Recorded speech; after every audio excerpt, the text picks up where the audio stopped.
Saya Wahab. Saya Hakim. Dan saya Haikal.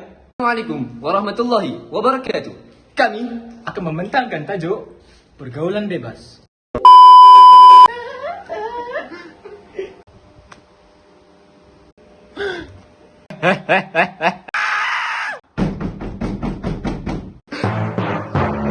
Oi, buat apa berdua dalam bilik ni? Buat maksiat ke? Dalam menepani era modernisasi pada abad ke-21 ini, dunia menyaksikan banyak negara yang kian membangun bagai cendawan tumbuh selepas hujan. Banyak sektor yang telah mengalami kemajuan, termasuklah dalam bidang ekonomi, sosial dan pendidikan. Sungguh pun begitu, aspek akhlak dan moral dalam kalangan remaja masih menjadi isu yang bagai tiada titik noktahnya. Berdasarkan video sebentar tadi, kita sedia maklum bahawa golongan remaja di Malaysia banyak yang terlibat dengan masalah-masalah keruntuhan akhlak seperti pergaulan bebas, lumba haram, buli dan sebagainya.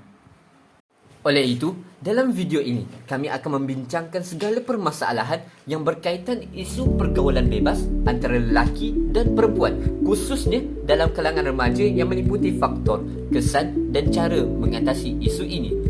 Sebelum itu, mari kita ketahui tentang definisi pergaulan bebas. Apa yang dimaksudkan dengan pergaulan bebas? Pergaulan bebas merupakan salah satu penyakit yang melanda umat manusia pada masa kini. Dewasa ini, pergaulan bebas tidak lagi menjadi kudis kepada pandangan masyarakat. Remaja bergaul bebas tanpa mengira jantina menyebabkan generasi muda yang melihatnya akan terpengaruh. Baiklah, sekarang kami akan jelaskan tentang faktor-faktor yang menyebabkan remaja terjebak dalam masalah pergaulan bebas. Antara faktor yang menyebabkan remaja terjebak dalam masalah pergaulan bebas ialah kurangnya didikan agama. Remaja yang terlibat dengan permasalahan akhlak biasanya mempunyai latar belakang keluarga yang tidak memberi didikan agama yang utuh kepada mereka.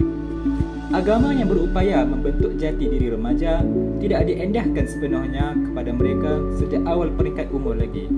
Ibu bapa sepatutnya memainkan peranan dengan mendidik anak-anak tentang ilmu-ilmu agama sejak anak-anak kecil lagi. Rasulullah SAW bersabda, setiap anak yang dilahirkan itu adalah umpama kain putih. Ibu bapa lah yang bertanggungjawab mewarnakan dan mencorakkannya, sama ada menjadi Yahudi, Nasrani dan Majusi. Selain itu, antara faktor lain berlakunya masalah pergaulan bebas adalah pengaruh rakan sebaya. Bagi sesetengah remaja, mereka menganggap rakan-rakan merupakan insan yang penting dalam kehidupan mereka sehinggakan mereka meletakkan taraf rakan-rakan itu melebihi ibu bapa mereka sendiri. Rasulullah SAW menyebutkan dalam sebuah hadis yang kira-kira berbunyi, An Abi Hurairah radhiyallahu anhu qala Rasulullah SAW yaqulu Ar-rajulu ala dini khalilih falyanzur ahadakum man yukhalil. Maksudnya seseorang itu tergantung pada agama temannya, maka hendaklah diperhatikan siapakah yang dia jadikan teman. Hadis riwayat Abu Daud dan At-Tirmizi. Oleh itu kita mestilah pandai memilih kawan yang baik kerana mereka lah yang akan membentuk peribadi dan akhlak kita. Jika ada jalan raya, pasti ada kereta. Jika ada puncanya, pasti ada kesannya. Baiklah, kesan yang pertama ialah berlakunya kehamilan luar nikah dan penyakit-penyakit berbahaya seperti HIV dan AIDS. Hal ini demikian kerana berlakunya perpindahan virus AIDS melalui kemaluan justru menyebabkan penyakit ini semakin berleluasa. Untuk pengetahuan, kesembuhan bukanlah perkara yang mudah bagi penyakit ini kerana ia akan mengambil masa yang sangat lama untuk sembuh. Justru, ia akan membuatkan seseorang itu tertekan. Apabila seseorang itu tertekan akibat penyakit yang dihidapi atau akibat hamil anak luar nikah, prestasinya di sekolah pasti akan merosot akibat tidak mampu fokus dalam pelajaran. Pada akhirnya, seseorang individu itu berkemungkinan besar untuk menamatkan riwayat hidupnya sendiri. Oleh itu, jika kita tidak ingin perkara ini berlaku, kita perlu mencari cara untuk mengatasinya.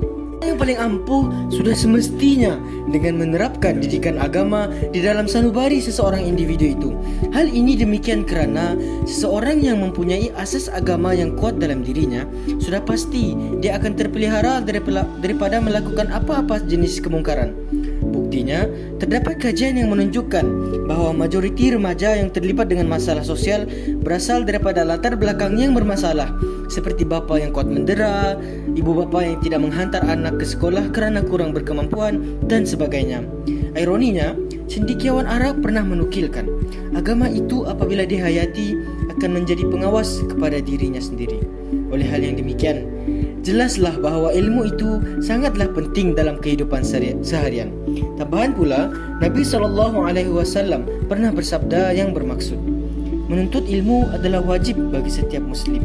Kesimpulannya, sebelum nasi menjadi bubur, eloklah kiranya jika apabila kita menjadi ibu bapa kelak, kita tekankan penerapan ilmu kepada anak-anak kita supaya dapat melahirkan insan yang berguna kepada masyarakat, bangsa dan negara. Dari perspektif yang lain pula, remaja yang kian hanyut dalam masalah pergaulan bebas dapat diselamatkan menerusi peranan institusi kekeluargaan. Ibu bapa memegang peranan penting dalam wayang permasalahan ini.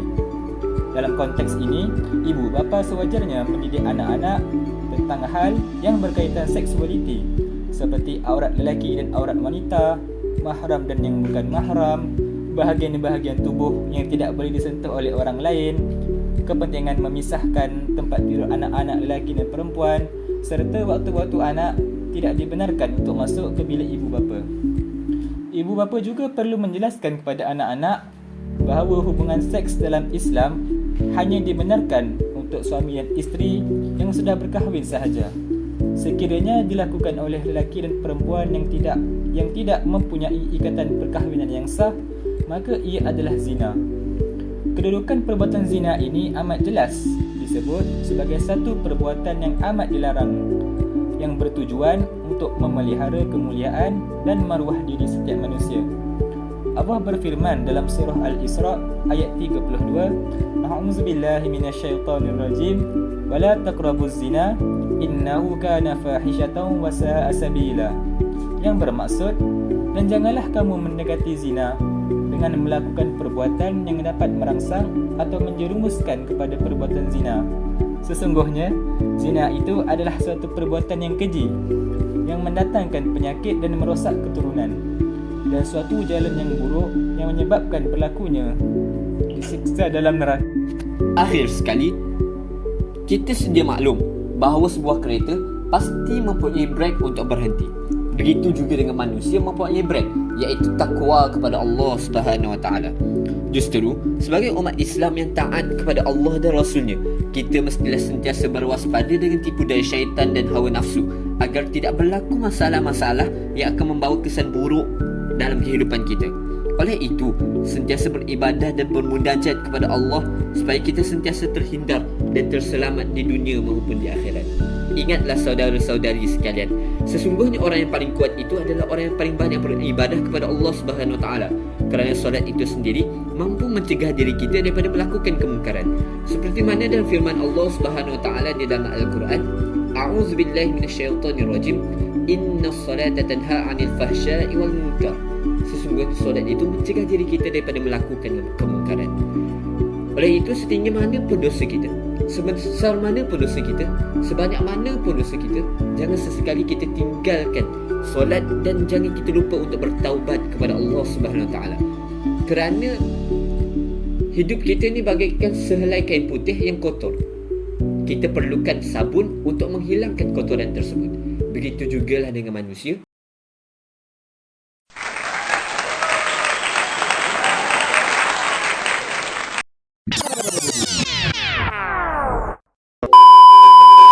Rasulullah SAW menyebutkan dalam sebuah hadis yang kira-kira berbunyi, An Abi Hurairah radhiyallahu anhu qala Rasulullah SAW ya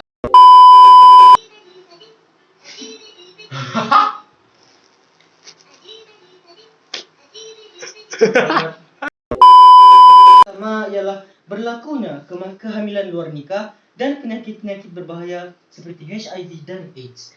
Hal ini demikian kerana berlakunya perpindahan virus AIDS melalui kemaluan justru menyebabkan penyakit ini semakin berleluasa.